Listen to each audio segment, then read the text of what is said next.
Where the Cascades meet the sea. That's what everybody's come to know the Chuckanuts as. And you can see it right here, the Chuckanut Range kind of disappearing into a fog bank, which is basically Georgia Strait and northern Puget Sound, leading out to the San Juan Islands and beyond. From this vantage point, it's just spectacular. Nowhere is there an expanse of wildland like this so close to saltwater and virtually on the doorsteps of 500,000 people or more. Even with Bellingham, a city of 100,000, lying right next door, you can still count on a beautiful night sky over the Chuckanuts. The Chuckanuts are mostly used by hikers. There are more than 60 miles of trails in the Chuckanut Mountains.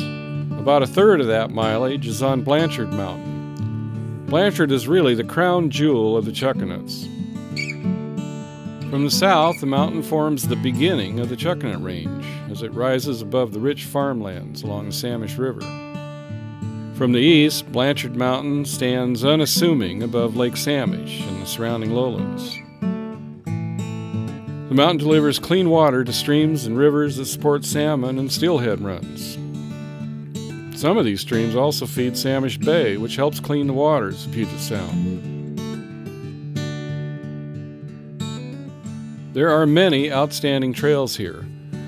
One is the Pacific Northwest National Scenic Trail, just established by Congress and signed into law by the President in March of 2009. It's pretty exciting to have that trail running through the Chuckanuts, and it goes right across the heart of Blanchard Mountain. The hang gliders and paragliders consider this the best launch anywhere along the coast of Washington's inland sea. You've got good, reliable updrafts coming up from the west and the south. They can use this area year-round. Blanchard Mountain rises almost 2,400 feet above sea level. It's the steepest, most abrupt uplift anywhere along the shores of Greater Puget Sound.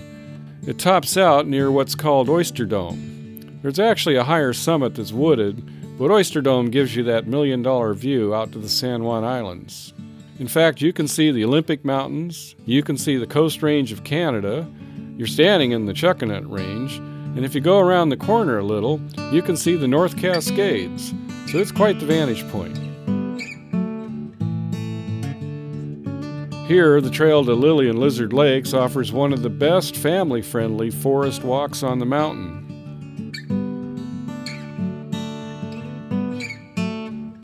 We did a little survey early in 2010 and found that the largest single group of trail users on Blanchard Mountain were actually from the Seattle area. And that was surprising to us. Everybody assumed, well, Bellingham, it's all those college kids who are out hiking in the Chuckanuts. But we found that the Seattle area generated the largest group of users up here. The state DNR estimates that about 50,000 people a year visit Blanchard Mountain. If you count trail users in the entire Chuckanuts, you're up into the hundreds of thousands. And if you count people who camp and picnic at Larrabee State Park, then you're well over 1 million people a year who are out enjoying the Chuckanut Mountains. It's quite a popular place. These mountains do support a thriving ecosystem. The forest here was logged nearly a century ago, so it has had a lot of time to recover. In fact, that recovery has happened naturally. So many second-growth forests in western Washington are really plantation forests.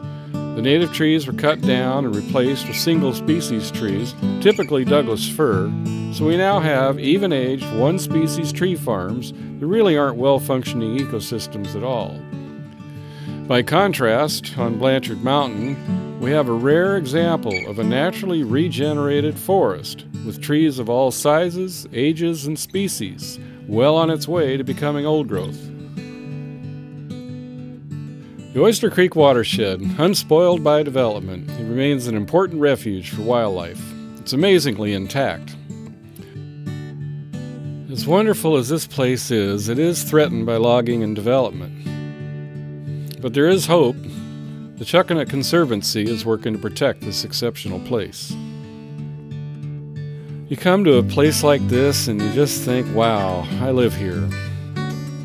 People will spend thousands of dollars to come to places like this, and here we are.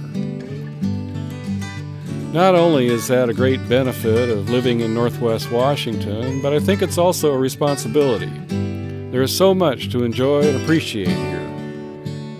We need to really take care of this place so that those who come after us can enjoy it too. Between Larrabee State Park and Blanchard Mountain, we have the last and largest roadless area on the shores of Greater Puget Sound. There just isn't anything else like this anywhere. Most of the coastal region has been developed and paved over, yet here we have this 10,000-acre wild place that's still largely intact.